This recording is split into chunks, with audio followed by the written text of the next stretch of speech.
모든 사람들과 더불어 화목하라는 말씀은 원수를 사랑하라라는 말씀 다음으로 우리 그리스도인들이 가장 부담스러워하는 그런 말입니다.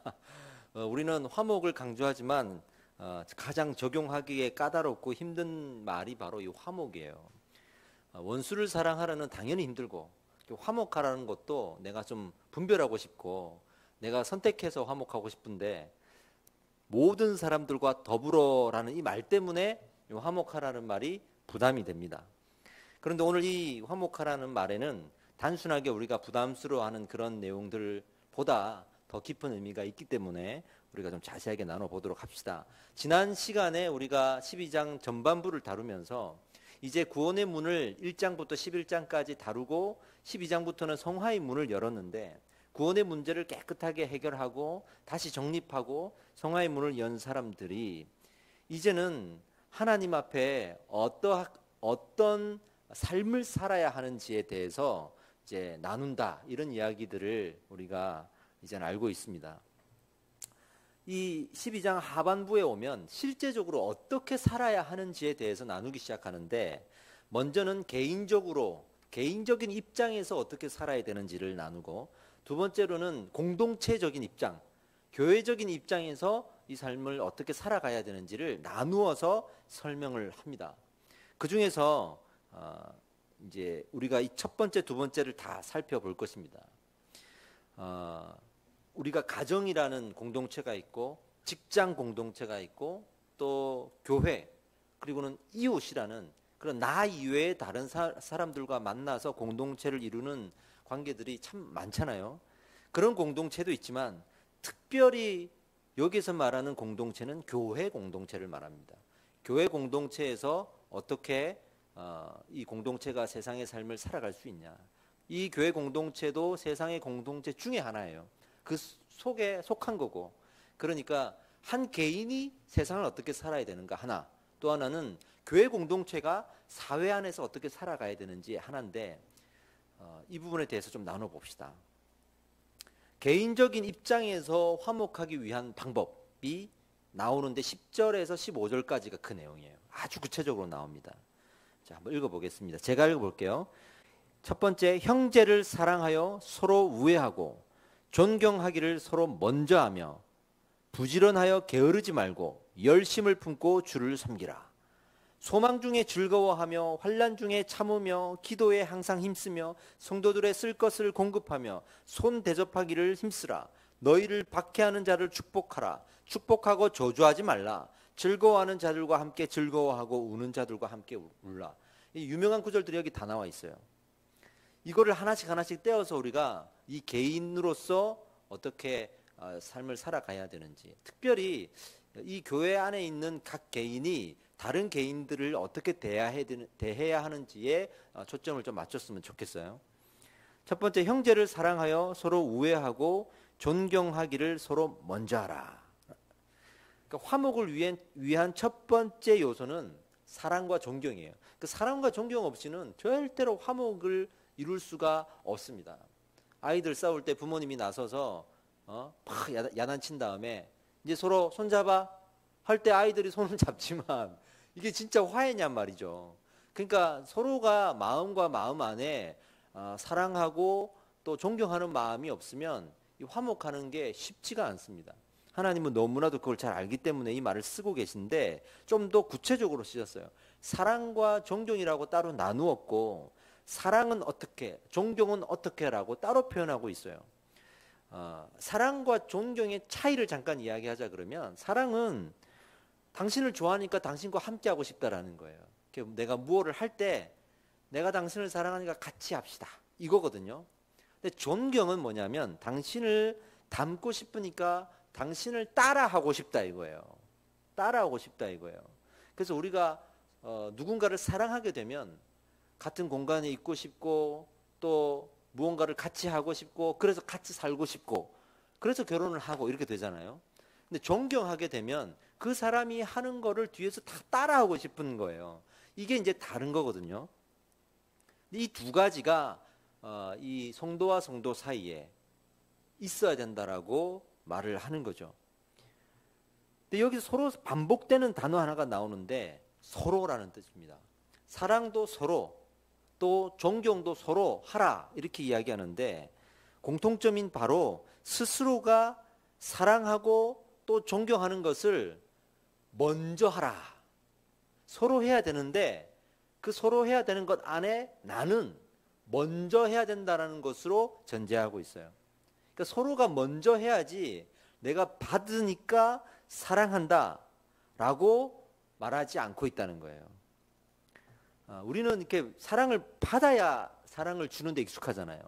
내가 사랑을 받았으니 주는 거는 할 수 있는데 사랑을 안 받았는데 사랑을 주는 거는 어려워요. 심지어는 부모 자식 간에도 내가 어릴 때 부모님에게 사랑을 받지 못했는데 내 자녀들에게 그만큼 사랑을 부어주는 건 이게 의도와는 상관없이 잘 안 돼요, 이게. 그래서 부모에게 사랑을 많이 받은 사람과 안 받고 산 사람하고 그 자녀들에게 흘려보내주는 사랑은 다를 수밖에 없고, 물론 이것이 하나님의 사랑으로 채워져야 또 그러한 사랑들을 흘려보낼 수 있잖아요. 저도 그렇게 사랑을 많이 받았다고 말하고 싶지는 않아요. 어릴 때부터 상처가 많았고 뭐 볼 거 못 볼 거 다 보고 자란 사람이기 때문에. 근데 하나님께서 나를 사랑해 주시고 그 사랑이 인간의 부족한 사랑을 채워버리니까 우리 자녀들을 사랑하기에 저도 받지 못했던 사랑 이상으로 주게 되더라고요. 이게 하나님의 사랑이거든요. 그렇게 우리가 먼저 할 수 없는 본성적인 부족함을 갖고 있지만 그럼에도 불구하고 먼저 하라고 성경은 말하고 있는 거예요.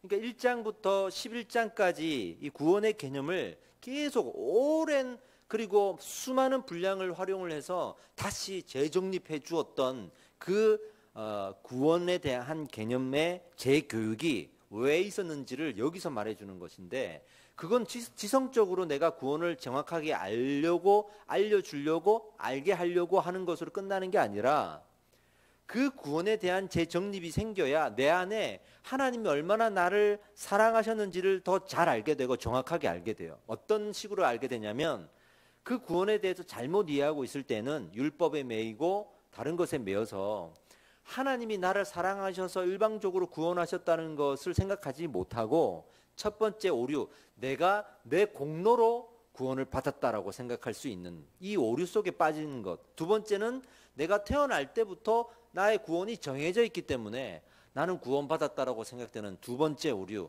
이 첫 번째와 두 번째 오류를 다 우리가 가지게 되면 하나님의 사랑에 대한 가치가 되게 평가절하게 돼요. 그러니까 내가 하나님께 사랑을 받아서 구원을 받았다? 일방적으로 내가 사랑을 받아서 구원을 받았다라고 하는 감격이 없어지고, 내가 잘했으니까 구원을 받은 거고, 또 하나는 내가 태어날 때부터 정해져 있으니까 구원을 받은 거지, 이렇게 생각하게 되면서 그 사랑에 대한 감격을 잃어버리더라 이거예요.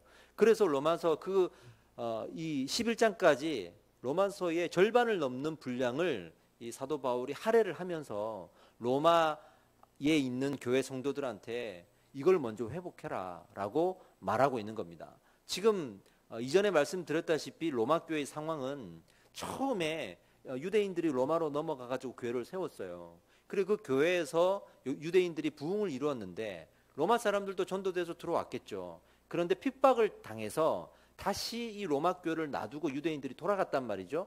그 사이에 로마인 교인들이 그 자리를 지키고 있었단 말이에요.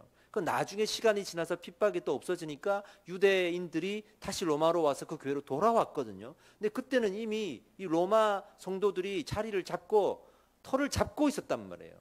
그러니 유대 성도들과 이 로마인 성도들 사이에 이제 부딪히는 일들이 자주 발생하는데, 그 첫 번째가 어떻게 구원을 받았고 누가 구원을 더 확실히 받았는가에 대한 논쟁이었어요. 그래서 이 사도 바울이 이 논쟁을 가르치기 위해서 1장부터 11장까지 그 긴 시간 동안 구원론에 대해서 말을 한 거고, 그 결론은 날 때부터 구원받았다, 구원은 정해져 있었다라고 생각했던 유대인들의 판단을 깨어버리고, 또 우리가 잘했기 때문에 구원받았다라고 생각하는 로마 성도들의 그 구원론도 깨어버리고, 이것도 저것도 아니요, 오직 하나님의 일방적인 은혜로 우리가 구원을 받았다라는 것을 강조했단 말이죠. 그러니 이제 내가 얼마나 하나님 앞에 귀한 사랑을 받고 내가 한 것도 없는데 나 같은 죄인을 하나님께서 구원하셨는가에 대한 감격이 이제 생긴단 말이죠. 이 감격이 생겨야 성화의 문을 연단 말이에요. 성화라는 것은 내가 거룩한 삶을 살고자 하는 나의 삶이기 때문에 이제 이 구원에 대한 깨달음과 감격을 가져야만 내가 이제 거룩하게 살고자 하는 삶의 의지가 생긴단 말이에요. 그랬을 때 드디어 여기서 말하는 이 사랑, 존경 이런 것들이 흘러갈 수가 있는 거예요. 왜? 하나님께 받은 사랑이 있으니까. 이 교회 안에도 수많은 상처를 받은 사람들이 오거든요. 근데 저도 이렇게 보면 그 사람들이 회복되고 변화되는 걸 봅니다. 근데 반드시 그 변화 속에는 하나님이 나를 얼마나 사랑하셨는가에 대한 감사가 넘쳐요. 그래야 이 사람이 변하지 다른 것으로 변하지 않아요. 그런 감격이 없는데 잠깐 내가 인정을 받아서 좋아가지고 내가 하고 싶은 것을 하니 좋아가지고 예를 들어서 우리 예배팀을 섬기는 사람들이 내가 악기를 다루고 하고 싶은데 내가 드디어 이 자리에서 섬기게 되었다. 이런 거. 그런 거에 대해서 자기가 이제 뭔가 좋아가지고 잠깐 좋아지고 변화될 수 있어요. 근데 그거는 아주 순간적인 거, 기간적인 거예요. 그걸로 인해서 성화의 문을 열 수가 없어요. 그게 또 힘든 일이 생기고 어려운 일이 생기면 반드시 또 침체가 됩니다. 근데 진정한 변화라고 생각이 될 정도로 그 사람의 삶이 변화될 때 보면 하나님께서 나를 얼마나 사랑하시는지에 대한 감격이 반드시 그 안에서 회복되었던 것을 저는 이제 보는 거죠. 그래서 하나님이 지금도 이 말씀 가운데에서 그 사랑이 제일 중요하다고 말하는 거예요. 우리는 이 빗나간 사랑에 대한 개념이 많은데 내가 너를 얼마나 사랑했는데 이런 개념도 있어요. 그러니까 내가 다른 사람을 사랑할 때도 마치 그 사람을 사랑한 것이 나의 공로인 거예요. 그러니까 사랑을 공로화시키는데 우리는 익숙해요. 받은 사랑이 없으니 내가 너를 사랑할 수 없어. 두 번째는 내가 너를 사랑했으니 나는 너에게 공로를 세운 거야. 근데 네가 나를 어떻게 그럴 수 있어라고 하는 말들은 쉽게 우리가 일상생활 속에서 많이 하잖아요. 특별히 이제 교회 안에서도 해보면 저도 이제 목회자로서 누군가를 케어해주고 목양을 해주고 양육하면서 사랑을 부었단 말이죠. 근데 이제 뭐 교회를 떠나겠다고 한다든지 아니면 이제 갑자기 말을 안 듣고 저한테 아주 매너 없이 대한다든지 어떤 서로가 그런 관계가 되면 저도 모르게 마음에서 이런 마음이 들죠. 내가 너한테 어떻게 했는데 이런 생각이 왜 안 들겠습니까? 그런 것과 우리는 평생 싸우는 거예요. 근데 이것이 과연 하나님 보시기에 정당한가? 절대로 그렇지 않습니다. 그럴 때 저는 항상 어떤 비유를 생각하냐면 1만 달란트를 빚진 자를 생각해요. 그 수많은 하나님 앞에 우리가 죄를 빚지고 그렇게 은혜를 입었는데 요만큼 나한테 잘못한 거에 우리가 용서하지 못하고 살아가는 것을 보면서 그 비유가 얼마나 우리에게 큰 것을 가르쳐주고 있는지를 알게 되거든요. 그러니까 우리가 내가 너를 얼마나 사랑했는데 라고 말할 때 그 사람을 마치 내가 사랑해 줬으니 그 사람이라는 은행에 내 돈을 저장한 것처럼 생각하고 사랑하지는 않았는가. 이거는 사실은 우리가 하나님 앞에서 부끄러워해야 될 사랑이에요. 하나님은 우리에게 그렇게 사랑하지 않으셨거든요. 교회를 딱 등록하고 성도들이 막 처음에 사랑해 줄 때는 좋습니다. 누군가를 전도해가지고 내가 전도했으니까 내가 책임질게 하고 막 할 때도 좋습니다. 근데 항상 서운한 일이 생기면 꼭 그런 말을 하잖아요. 내가 너한테 어떻게 했는데 이렇게 하잖아요. 그러면서 또 상처받고 이렇게 교회는 또 시끄럽게 됩니다. 내가 사랑했다는 이유로 하나님께 맡기지 못하는 것. 이것이 이제 사실은 잘못된 사랑의 유형이에요. 철저하게 사랑은 내가 하는 게 아니고 하나님이 하는 거고 또 내가 하더라도 나는 더 큰 사랑을 받았다라는 거거든요. 신앙은 특별히 누군가를 케어하고 목자가 되고 우리 교회는 이제 리더를 목자라 그럽니다. 목자라 그러고 또 목회를 하고 지도를 하고 하는 입장에서 있는 사람들은 가장 첫 번째로 그 안에 하나님에 대한 사랑의 감격이 있어야 돼요. 그래야 다른 사람들을 올바르게 지도할 수 있고 목회할 수 있고 양육할 수가 있습니다. 그런 사람들이 소그룹에서도 목자로 세워져야 돼요. 이게 개인적으로 하나님 앞에 성화의 문을 열었을 때 가장 먼저 감당해야 될 것들이란 말이죠. 그걸 어떻게 해요? 내가 먼저. 어떤 사람과 A가 있고 B가 있는데 서로 싸웠어요. 그럼 제가 중간에서 이제 다독거린다고 모여가지고 너도 이만큼 양보하고 너도 이만큼 양보해라. 이게 청년사역하면 특별히 그런 게 많거든요. 그러면 항상 하는 거예요. 쟤가 나한테 잘한 게 없는데 왜 내가 쟤한테 잘해줘야 되냐, 이런 식으로 또 막 말을 하기도 해요. 맞는 말이긴 해요. 그러나 하나님이 말씀하시는 사랑은 그런 게 없어도 내가 먼저 사랑할 수 있어야 되고, 참 저 사람 존경할 게 없어. 특별히 이제 저도 이제 부교육자로 살아다 보니까 저도 그런 일이 있었지만 제 주변에 있는 동료 사역자들도 어떤 청년들이 와가지고 저분은 존경할 수가 없어요. 존경할 만한 게 없어요. 이런 이야기를 할 때도 있었어요. 근데 그때 제가 뭐라고 권면하겠습니까? 존경할 만한 것이 없다 할지라도 먼저 존경할 수 있어야 된다.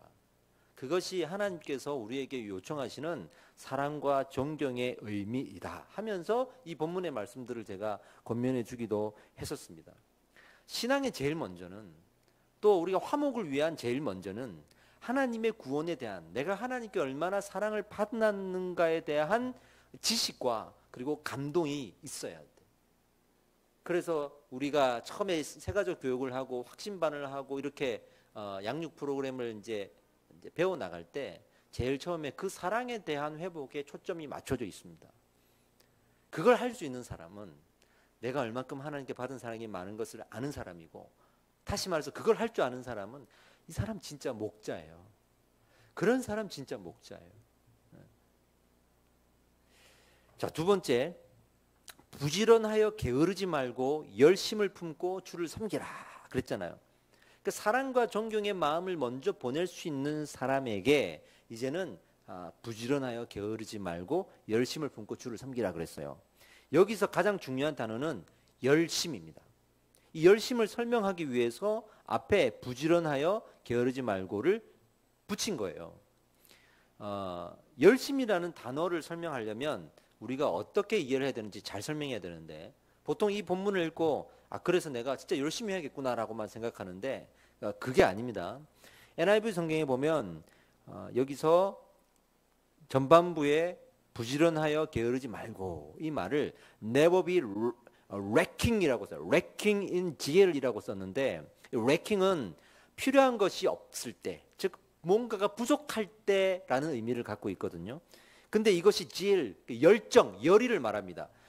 열정이 부족하지 않도록, never가 붙었으니까 열의가 부족하지 않도록 하라라는 거예요. 열정이 식지 않도록. 여기까지는 우리가 해석할 수 있는 아주 상식적인 수준이죠.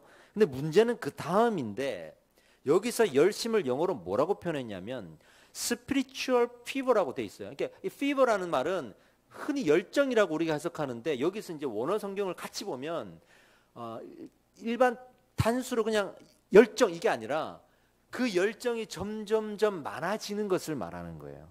점점점 많아지는 것을 말해요. 근데 문제는 앞에 spiritual이라고 붙었는데 영적이라는 말이 붙었거든요. 이게 이제 핵심 단어가 되는 거예요. 이게 어떻게 해석되냐 그러면 이 영적 열심은 곧 사람의 열심이 아닌 거죠. 어떤 열심이겠습니까? 성령의 충만함으로 인하여서 우리 안에 점점 불타올라서 이 불타오르는 게 식지 않은 것. 다시 설명해 드릴게요. 여기서 부지런하여 게으르지 말라 그랬잖아요. 우리 인간의 의지로 부지런해야지, 게으르지 말라야지, 이게 아니라 성령의 충만함을 받아서 그 충만함으로 인해서 우리가 열정이 생기는데, 성령의 충만함을 받으면 이 열정이 식지 않아요. 할렐루야. 그래서 이 부지런하고 게으르지 않기 위해서 스피리추얼 피버를 받아라. 하나님께서 주시는 그 성령의 충만함을 통해서 열심을 내어라, 이 뜻입니다. 그러니까 전부 다 사랑과 존경도 하나님으로부터 오는 그 사랑을 받아야만 되는 것처럼 이 열심도 성령의 은혜가 임해야 되는 거예요. 그것을 이야기하는 거예요. 이 성화의 문을 딱 열었을 때 우리의 힘으로 감당할 수 없다, 우리의 힘으로 할 수 있는 게 없다, 이미 구원에 대해서 우리가 재정립하면서 배웠단 말이에요. 이 인간의 공로로 구원받은 게 아니라는 걸 통해서 우리는 이미 배웠단 말이에요. 성화의 문을 열어도 마찬가지인 거예요. 하나님의 은혜가 없으면 우리는 아무것도, 정말 아무것도 할 수가 없습니다. 여기서 말하는 열심은 성령의 충만함을 말합니다. 새번역 성경에 그래서 이렇게 번역되어 있어요. 성령으로 뜨거워진 마음을 가지고 주님을 섬기십시오. 이렇게 일부러 번역을 한 거예요. 그러니까 성령의 충만함 없이는 주님을 열심히 섬길 수가 없습니다. 그래서 이 분명히 이렇게 원어상 성경이 되어 있는데도 우리는 자꾸만 인간의 열심으로 이걸 해석해서 열심을 내라 하는데, 인간의 열심으로 최선을 다해야 되는 건 그건 맞는 건데 그것만으로 안 된다는 것을 더 여기서 강조하고 있는 거예요. 인간의 열심으로 하려고 했으니 얼마나 지치겠습니까? 조금만 해도 지칩니다. 힘듭니다. 왜냐하면 인간의 육신은 한정적이고 우리의 마음도 한계가 있습니다. 그것을 인정하고 하나님께 의지하고 매달려야 하는 거죠. 소망 중에 즐거워하며 환난 중에 참으며 기도에 항상 힘쓰라 그랬습니다. 이렇게 하나님의 사랑을 경험하고 성령의 충만을 경험하면서 사랑과 존경을 먼저 보낼 수 있고, 그리고 한편으로는 영적 열심을 낼 수 있는 이 사람들이 이제 소망 중에 즐거워할 줄 알아야 되고, 환난 중에 참을 줄 알아야 되고, 기도하기 항상 힘쓸 줄 알아야 됩니다.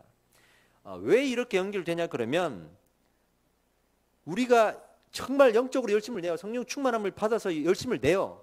정말 은혜 받으면 열심히 나잖아요. 누가 뭐라고 하지 않아도 부지런해지고 열심히 기도하게 되고 찬양도 열심히 하게 되고, 거기까지는 이제 할 수 있단 말이에요.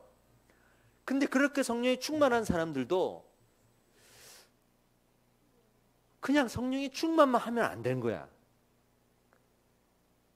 무슨 말이냐면, 내 마음에 어떤 소망을 가지고 있어야 돼요.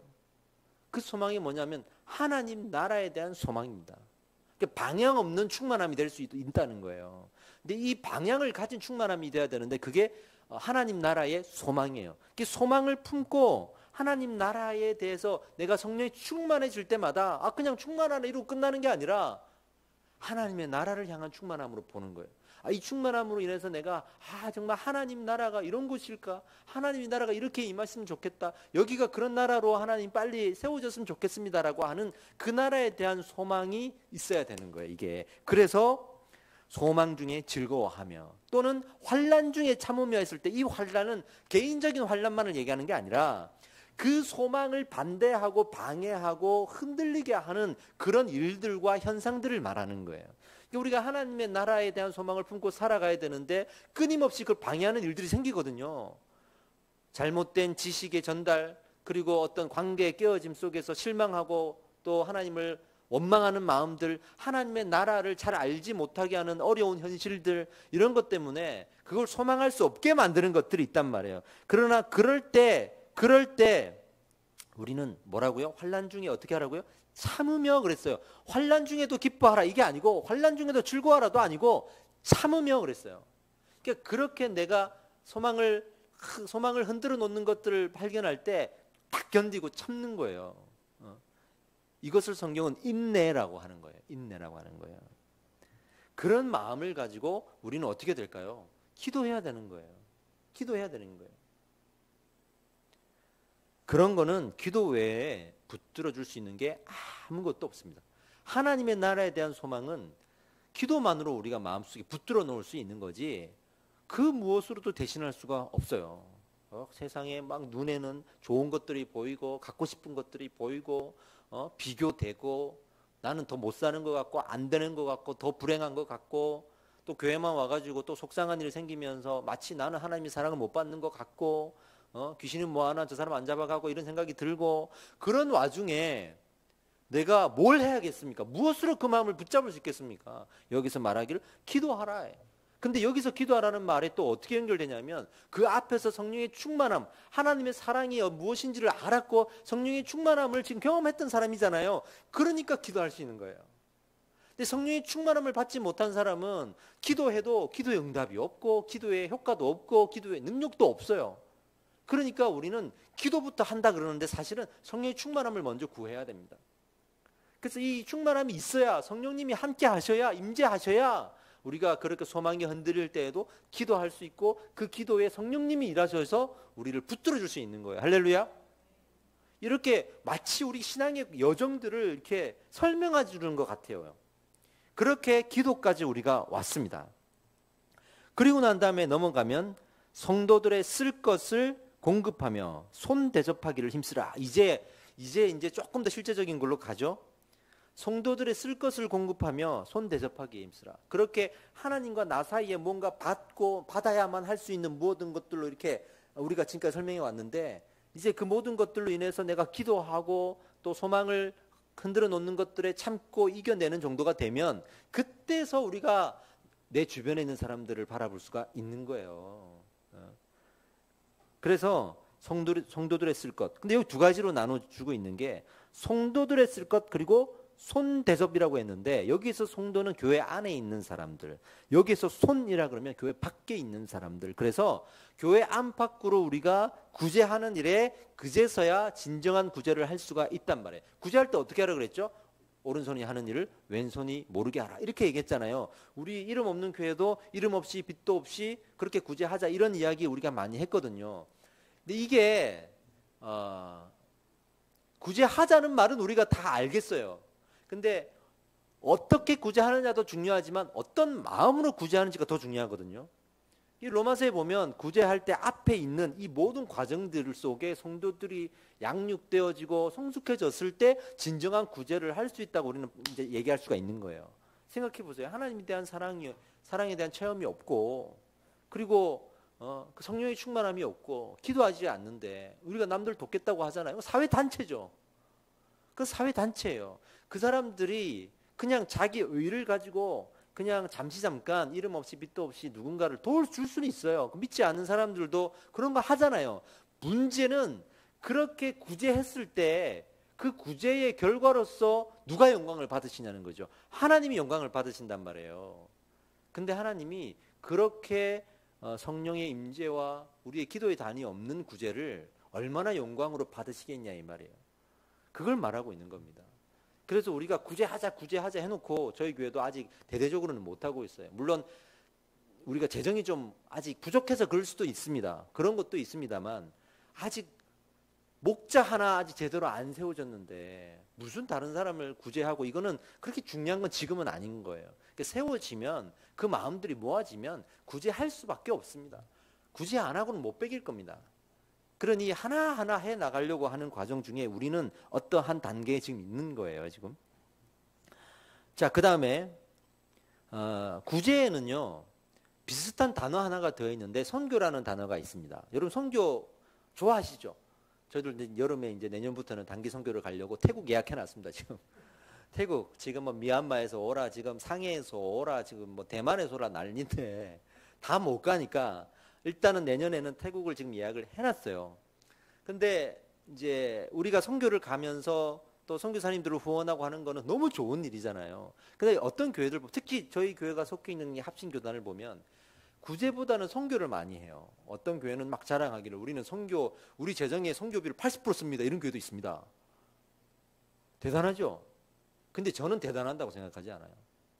성경에 보면 선교도 중요하지만 구제도 중요하다고 말하고 있고, 저는 50대 50이 된다고 생각해요. 그래서 이웃을 위한 구제, 또 우리 교회 안에 있는 사람들을 위한 구제, 그리고 선교를 위한 구제가 전부 다 저는 같아야 한다고 생각합니다. 제가 생각하는 가장 이상적인 선교와 구제의 비율은 100%의 재정이 있다 그러면 그건 이제 전체 재정의 일부겠죠. 그 어떤 식으로든 선교와 구제에 쓸 금액이 100%가 있다면 그 중에서 선교 50%, 구제 50%, 또 그 구제 50% 중에서 교회 밖을 위한 구제 25%, 안을 위한 구제 25%고 해서 구제와 선교의 비율을 맞추는 것이 좀 더 성경적이라고 저는 생각을 해요. 그렇게 성경은 구제와 선교에 대해서 어떤 차등을 두고 이야기하고 있지는 않아요.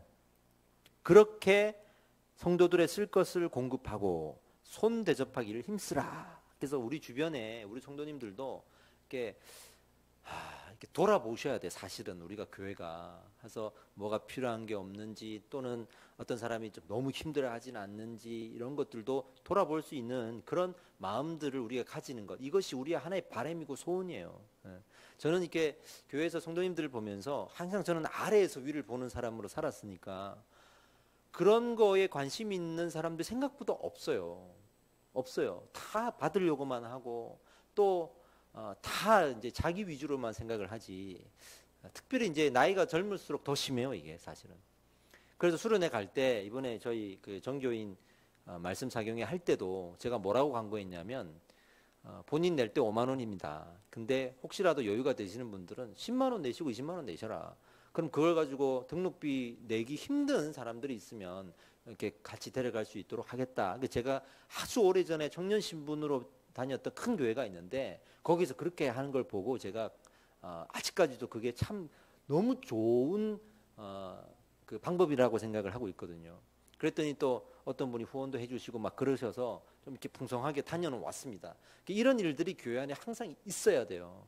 이걸 교회 안에는 그런 게 전혀 없고 우리 교회 이름을 걸고 바깥으로 할 때는 막 엄청 하거든요. 근데 사실은 교회 안과 밖도 우리가 너무 그렇게 차등을 둬서는 안 되는 거예요. 여기 있는 사람들도 어려운 사람들이 있고 저기 있는 사람들도 어려운 사람들이 있고 이런 것들을 우리가 성경에서는 절대로 차등하고 있지 않다는 것을 알아야 돼요. 그러니까 우리는 우리 안에 있는 사람들을 돌보지 않고 바깥을만 돌겠다. 이거는 우리 이름을 내겠다는 거죠. 그죠? 우리가 이만큼 합니다. 이걸 내겠다는 거죠. 그러니까 가장 이름 없이 빛도 없이라는 개념은 차등 없이 할 도리를 하는 것이라고 생각합니다. 자, 그 다음에 너희를 박해하는 자를 축복하라. 축복하고 저주하지 말라 그랬죠.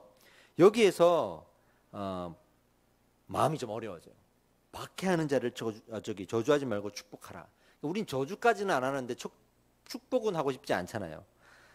처음에는 되게 미워요. 어떤 저를 핍박하는 사람들을 보면. 근데 제가 회복이 되고 나면 그 사람을 위해서 기도하게 돼요. 회복해 본 사람은 알아요. 하게 돼요. 그게 하나님이 주신 은혜예요. 왜냐하면 그 회복을 성령님께서 주시는 것인데 성령님께서는 모든 사람으로 하여금 화목하기를 원하시기 때문에 결국 기도하게 만드세요. 그러니까 구체적으로 이거를 더 설명하기 위해서는 더 많은 이야기가 필요한데 여기서 다 끊어버려요. 끊어버리고 나머지 이야기를 공동체 입장에서 넘겨버려요. 공동체 입장으로 가면 다 이 얘기예요. 왜냐하면 핍박하는 자를 저주하지 말고 축복하는 정도까지 가버리면 이건 혼자서는 할 수 없어요. 개인이 하기 너무 힘들어요. 그래서 이거를 공동체가 한 개인을 그렇게 살아갈 수 있도록 도와줘야 돼요. 그래서 공동체 입장으로 넘겨버리고 거기에서 구체적인 이야기를 해요. 좀 이따 얘기합시다. 그 다음에 즐거워하는 자들과 함께 즐거워하고 우는 자들과 함께 울라. 우리가 집중해야 될 부분이 이거예요. 내 마음에 원수된 사람보다 내 주변에 있는 사람들에게 집중하라는 겁니다. 그래서 개개인은 원수된 사람이 있고 핍박하는 사람이 있잖아요. 그 사람한테 집중하면 안 돼요. 그럼 서로가 다쳐요. 그러니까 이거를 공동체에서 도와줘가지고 자기 주변에 있는 지금 자기가 함께하고 있는 사람들에게 집중할 수 있도록 공동체가 도와줘야 되는데 그러려면 이 사람에게 누가 에너지를 쏟아야 되느냐면 공동체가 쏟아줘야 되는 거예요. 이 개념이 아주 중요한 개념인데 조금 이따가 나올 겁니다. 조금만 더 넘어가 봅시다. 자, 이제 공동체 입장으로 한번 가봅시다. 공동체 입장에서 화목하기 위한 방법에 금방 말씀드렸던 그 이후에 구체적인 이야기들이 나와요. 우리가 다른 건 다 할 수 있는데 항상 핍박하고 원수된 사람들을 어떻게 화목하게 하는지에 대해서는 우리가 항상 걸리거든요. 근데 여기서 정말 이 하나님이 너무 감사하게도 그걸 아시고 그렇게 해야 된다는 것만 툭 던지고 자세한 설명 안 하고 공동체적으로 이제 화목하기 위한 방법에 들어가서 거기서 이걸 다 쏟아내요. 그러면서 16절에서 18절까지 이제 설명하게 됩니다. 제가 읽어드릴게요. 서로 마음을 같이하며 높은 데 마음을 두지 말고 도리어 낮은 데 처하며 스스로 지혜 있는 채 하지 말라. 아무에게도 악을 악으로 갚지 말고 모든 사람 앞에서 선한 일을 도모하라. 할 수 있거든 너희로서는 모든 사람과 더불어 화목하라 그랬는데 설명해 드리면 개인적으로는 우리가 주변에 있는 사람들에게 집중하고 공동체는 원수에게 집중하는 게 맞습니다. 개인은 주변 사람들과 함께 뭘 해야 되냐면 즐거워할 때 즐거워하고 함께 울 때 함께 울어야 돼요. 그리고 교회, 즉 공동체는 원수된 사람들을 저주하지 않도록 계속 앞장서줘야 돼요. 이거는 혼자서 할 수 없는 일이란 말이에요. 교회가 원수 갚는 일에 앞장서지 말아야 됩니다. 교회는 절대로 그러면 안 됩니다. 교회가 원수를 만들어내고 어떤 분란을 조장하고 누군가를 좀 이렇게 뭐라 그럽니까? 이렇게 싸움을 할 수 있도록 만들어 버리는 것은 교회가 할 일이 아니에요. 누군가를 비난하는 일도 교회는 하면 안 됩니다. 교회는 개인이 하기 힘든 하나님의 사랑을 감당해야 돼. 원수를 사랑하는 거는 교회가 도와주지 않으면, 공동체가 도와주지 않으면 안 되는 거예요. 그런 의미에서 교회가 참 중요합니다. 중요하고 19절에서 20절 말씀으로 넘어가서 다시 설명하겠습니다. 내 사랑하는 자들아 너희가 친히 원수를 갚지 말고 뭐라고요? 하나님의 진노하심에 맡기라. 기록하였으되 원수 갚는 것이 내게 있으니, 즉 하나님께 있으니 하나님이 갚으리라. 주께서 말씀하시니라. 내 원수가 줄이거든 먹이고 목마르거든 마시게 하라. 그리함으로 내가 숯불을 그 머리에 쌓아 놓으리라. 아멘. 이 말씀을 하셨잖아요. 즉 우리가 그렇게 해야 되는 이유는 그 원수 갚는 것은 누구의 영역이라고요? 하나님의 영역이에요. 근데 여기서 잠깐 짚고 넘어갈 거는, 그럼 우리가 무조건 참아야 됩니까? 그 이단들이 저렇게 난리치는데 그럼 우리는 그럼 참고 있어야 됩니까? 이렇게까지 설명할 수 있는데 그건 아니에요. 여기서 말하는 핍박, 여기서 말하는 원수는 잘 생각하셔야 됩니다. 이거는 진리에 대한 원수가 아니에요. 여기서 말하는 그 원수들은 불신자, 하나님을 모르는 사람들이 교회를 핍박하는 것을 말하는 거예요. 그러니까 하나님을 믿는다 하는 사람들이 진리를 잘못 전하고 갈라디아에서 나오는 다른 복음을 증거하고 그런 진리의 문제에 대해서만큼 성경은 절대로 우유부단하게 말하고 있지 않아요. 단호해지라고 하고 두세 사람이 가서 권면하고 아니면 인사도 하지 말라 그랬어요.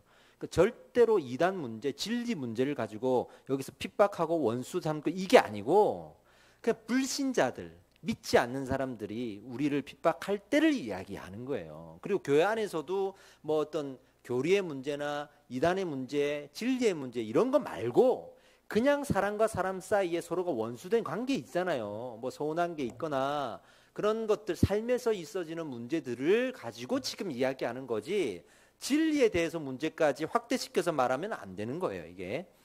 그러니까 당시에 진짜 이 핍박은 뭐냐 그러면 하나님을 모르는 로마의 핍박이에요. 로마에 있는 교회들을 핍박했잖아요. 그 뭐 다른 복음을 가지고 핍박한 게 아니라 하나님을 모르기 때문에 크리스찬들이 싫은 거예요, 그냥.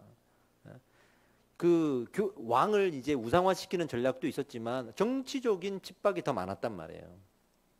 그리고 또 하나는 그 교회 안에 로마 교인들과 유대 교인들 간에 그런 싸움이 있잖아요. 그죠? 그런 싸움 가운데에서 서로가 화목하라고 지금 말하고 있어요. 구원의 문제는 이미 다 짚어줬으니까 이제 같은 입장이 되었을 때 같이 구원의 문제가 지금까지 부딪혔잖아요. 근데 구원의 문제를 해결해 줬잖아요. 그러니까 이제는 하나가 되었단 말이죠. 하나가 된 성도들한테 그 안에서 일어나는 또 다른 원수됨과 핍박들을 이야기하는 거기 때문에 이렇게 해석하는 것이 맞아요. 근데 여기서 그렇게 숯불을 쌓아두라는 얘기로 마무리를 하는데 이 숯불은 구약에서는 징계와 심판의 상징으로 표현하거든요.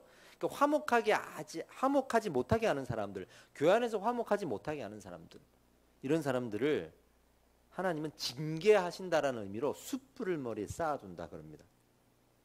하나님이 숯불을 머리 위에 쌓아두실 것이다. 어떤 사람들? 그 화목을 방해하는 사람들. 그러니까 교회 안에는 그런 사람들이 참 많아요.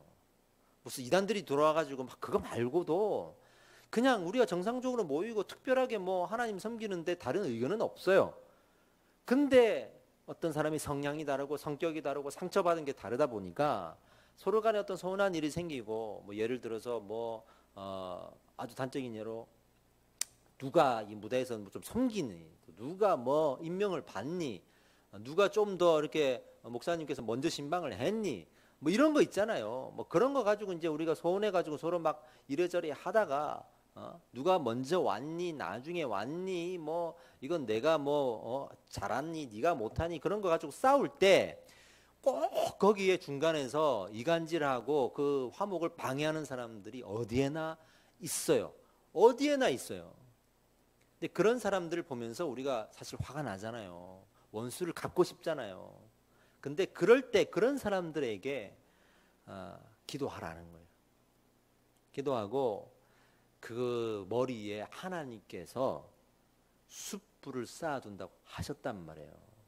그 원수 갚는 건 이 무슨 말이냐면 좀 더 냉정하게 얘기하면 하나님이 다 아신다는 거예요. 하나님은 그걸 싫어해요. 교회 안에 화목을 깨는 걸 싫어해요. 그래서 서신서에 보면 초대교회에 화목을 깨는 일들에 대해서 얼마나 많은 권면이 나오는지 몰라요. 빌립보서 우리 강의할 때 들었잖아요. 거기에서 싸우는 사람들에게 그만 싸우라고 말하고 당파를 짓는 사람들에게도 그만하라고 또 얘기하고 서신서의 수많은 장면들에 교회 안에서의 싸움을 말하는 거거든요. 하나님은 그걸 정말 싫어하시고 또 우리는 그것 때문에 몸살을 앓지만 사실은 그건 하나님이 아시고 하나님이 징계하신다. 그걸 우리는 믿어야 된다 이거. 하나님이 반드시 그 원수를 직접 갚으신다. 교회 안에 화목을 깨는 것이 성경에서 볼 때는 진리를 부인하는 것만큼 하나님이 강조하시고 크게 다루신다는 것을 또한 우리가 알 수가 있어요. 그래서 우리 교회가 이제 이 공동체가 모였을 때 그러한 방해되는 사람들이 나타났을 때 어떻게 그럼 대처를 해야 되느냐.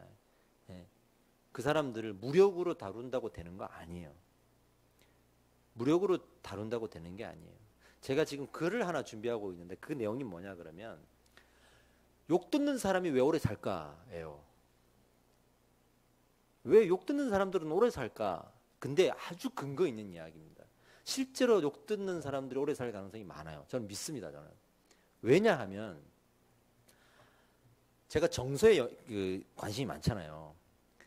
욕을 못 듣는 사람들은 스트레스를 받아요. 욕을 들으면. 착한 사람 컴플렉스 정도 생각해 보시면 착하게 사는 사람들은 욕을 들으면 힘들어해요. 진리 안에 사는 사람들이 이렇게 진리 안에서 욕을 들으면 하나님이 욕을 들으면 또 교회가 욕을 들으면 힘들어요. 많이 힘들어요. 근데 죄 안에 거하는 사람은 그렇게 욕을 들어도 처음에는 막 이렇게 화가 나고 해도 금방 익숙해집니다. 왜냐하면 잘 보세요. 내가 하나님의 은혜 안에 있는 사람은 그 은혜가 욕을 들을 때 화가 나잖아요. 힘들어요. 이 은혜와 욕은 하나가 될 수 없어요. 근데 내가 죄 가운데 거하고 있기 때문에 당장에는 욕이 들렸을 때 내 안에 안 그런 척하는 내가 화를 내지만 결국에는 이 죄 가운데 거하는 이 죄와 이 욕은 하나란 말이에요. 익숙해진단 말이에요. 그래서 그런 사람들이 어느 순간 하나님의 은혜에서 하나님의 은혜가 거두어지고 이 죄의 속박을 딱 받게 되어버리면 그러지 않았던 사람들이 정말 나쁜 사람이 되거든요. 욕 듣는 사람이 되거든요.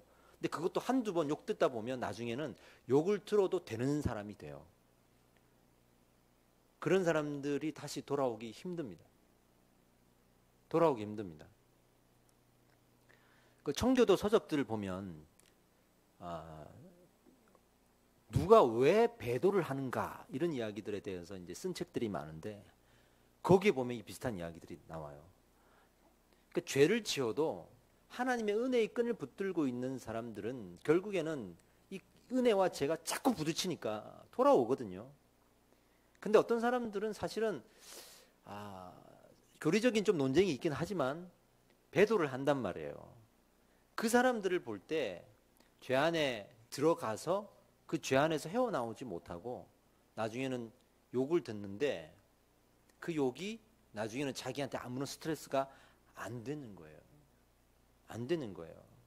그러면서 이 교리가 어디로 가냐 그러면 지옥 가는 사람들과 천국 가는 사람들에게 가는데 여러분 천국 가는 사람들 말고 지옥 가는 사람들이 지옥에 가서도 회개할 수 있을까요? 그러니까 지옥에 가서 회개해도 안 된다는 건 알고 계시죠? 근데 지옥에 가서 후회할 수 있을까요? 지옥의 그 뜨거운 불 앞에서 후회하지 않을까요? 지옥의 그 문 앞에 가면은 자기들이 잘못했다고 빌지 않을까요? 우리는 그렇게 생각하잖아요. 근데 사실은 성경으로 이 계시록이나 이런 걸 잘 살펴보면 그렇지 않아요. 그 사람들은 어떤 상황이 되냐면 말세에 가면 점점 더 그런 사람이 돼서 그 지옥의 불 앞에서도 회개하지 않아요. 고통을 당하는 거죠. 그러니까 점점 천국 가는 사람들은 의의 옷을 입고 성화에서 영화의 단계로 걸어가면서 나중에는 영화의 상태에서 천국길을 가게 되고, 지옥으로 가는 사람은 점점 지옥에 가도 합당한 사람이 되어가는 거예요. 그렇게 사람이 변해갈 수가 있어요. 변해갈 수가 있어요. 이러한 것들을 이제 로마서에서 우리가 분석할 수 있는 건데, 그렇다면 우리 모습 속에 우리는 도대체 어디에 속해 있는 건가요? 여기에 제가 여러분들에게 좀 위로의 말씀을 드리고 싶은 것은, 어떤 의의 핍박이나 어려운 일이나 또 하나님의 욕을 듣거나 또 내 마음에 어떤 믿음에 방해를 일으키는 그런 사람들이 내 주변에 있으면 힘들죠. 그게 당신이 은혜 안에 있다는 증거예요. 힘들어야 되는 거야, 이게. 힘들어야 되는 거예요. 누군가가 와가지고 다른 복음을 증거했다. 힘들죠? 제가 여기서 다른 복음 증거하면 여러분 가만히 있겠습니까? 그럼 고통이에요. 근데 그게 맞는 거예요. 그게 맞는 거예요. 그거를 성경에서 뭐라고 말하냐면 의의 핍박. 의에 줄이고 핍박받는 자 천국이 저희 것이요. 그러니까 의의 핍박을 받는 사람들은 내 마음에서 부대끼고 아프고 슬프나 나는 천국 가는 사람이 되어가는 거예요. 이렇게. 사실은 우리가 마음에 신앙이 더 성숙하면 성숙해질수록 더 아파야 돼. 하나님의 어떤 거룩함의 손상을 입을 때, 그게 내가 죄를 지어서 그랬든 누군가가 하나님 영광을 가렸든 어떤 일 때문에 하나님 영광을 가리고 스크래치가 나고 하나님의 이름이 이 땅에서 높임받지 못하는 것을 볼 때 아파야 돼요. 아파야 돼. 그게 우리 그리스도인이 당연한 모습이고 은혜 안에 있는 사람들의 당연한 현상이에요. 근데 어떻게 우리가 생각할 수 있냐면 내가 아프다는 거에 대해서 실망하는 거예요. 왜 이렇게 아프지? 내가 왜 이렇게 면역력이 없지? 내가 이것밖에 안 되나? 좀 아무렇지도 않게 내가 이렇게 살아야 되는데, 그게 아닌 거죠. 은혜 안에 있으니 당연히 마음이 아파야죠. 그러니 사도 바울이 자기가 마음이 아픈 거를 이 서신서에서 얼마나 많이 표현하고 있습니까? 아덴에 가서 복음을 증거했더니 거기 있는 스토아 학파의 철학자들을 만나가지고 논쟁을 하는데 안 먹혀 들어가니까 며칠 동안 잠 못 자고 슬퍼했던 이야기들을 본인이 썼잖아요. 그런 이야기처럼 우리는 욕을 들으면 아픈 사람들이에요. 그러니 여러분들이 어떤 어려움이 있거나 세상에 살다가 내 믿음 때문에 어려움을 당하고 욕을 듣거나 했을 때 내 마음이 아픈 거에 대해서 내가 은혜 안에 있어서 그렇다, 이것을 꼭 기억하시기를 부탁을 드립니다. 마무리를 하겠습니다. 이렇게 나와 공동체가 화목해야 된다. 이렇게 서로가 화목해야 된다. 그래서 이 교회 공동체가 이 부분에 대해서 우리 성도님들이 힘들어하지 않도록 또 붙들어 가고 노력해주고 기도해주고 해야 된다는 거예요. 이거를 아는 사람이 비로소 내 마음은 아프지만 기도할 수 있어요. 다윗이 사울을 위해서 어떻게 했는지 여러분들은 아실 거예요. 그 옷자락을 베면서 어떤 생각이 들겠습니까? 근데 그 다윗이 마음에 근심이 없었을까요? 제가 새벽기도 때 시편 묵상하면서 그때 설교를 한 적이 있어요. 다윗이 그 동굴에서 사울을 죽일 수 있었는데 옷자락만 탁 베고 왔을 때 그 다음 날 다윗이 얼마나 마음고생을 했는지 시편에 나와요. 정말 내가 잘했는지 후회가 되고 죽여버릴 걸 하는 감정의 소용돌이가 내 마음에 있었고, 그렇게 하나님 앞에 하나님 제가 정말 죽였어야 되는데 내가 왜 그랬을까요? 라고 하소연하는 장면들도 나오고, 다윗이 그랬단 말이에요. 근데 하나님이 그 다윗을 품고 회복해 나가시는 과정에 보면 하나님이 정말 큰 사랑과 마음을 가지고 다윗을 이렇게 덮어주시거든요. 잘했다. 잘했다. 근데 그 원수됨의 주관을 하나님께 있다는 것을 이제 다윗이 고백하게 됩니다. 근데 사울이 나중에 어떻게 됐습니까? 결국에는 하나님이 다루시더라고요. 결국에는 하나님이 다루시더라고요. 성경의 역사는 그렇게 하나님이 다루시겠다고 한 거에 대해서 반드시 다루심으로 끝나는 역사거든요. 근데 교회 안에 화목을 방해하는 사람들이 있는 것은 하나님께서 반드시 다루시는 내용입니다. 저는 목회자로서 그분들을 위해서 기도하지만 때로는 모세와 같은 기도가 나와요. 하나님, 그 다루심이 있다는 걸 알지만 그래도 저분에게 긍휼을 베풀어 달라고 기도하고, 그럴 때 하나님께서 그분을 다시 제자리로 돌려놓으시는 그런 열매들 보면서 그거 바라보고 살아가는 거 아니겠어요? 기도하겠습니다. 우리가